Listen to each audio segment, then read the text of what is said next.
Here is how to delete your Facebook Marketplace listings.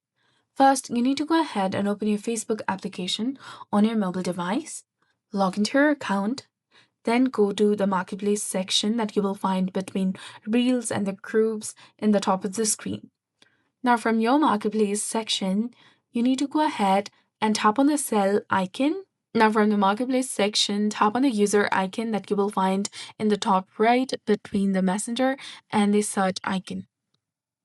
Now you'll get your listings option under selling. Go ahead and tap on that. Here in this page, you will see all of your listings. Now, in order to delete a listing, you need to go ahead and tap on the three dots beside the particular listing that you want to delete. In here, you'll get different options of view, delete, edit, mark as sold, mark as pending, list in more places, and share listing. Go ahead, tap on delete listing, which you will find between view and edit. Then tap on delete again to confirm, which is highlighted in blue color, and you'll be done. Sometimes you may also need to provide a reason for each listing you have deleted them one by one.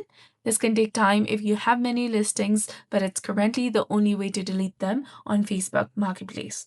So that's it for this video. I hope you found this helpful. If you did, please like, share, and subscribe.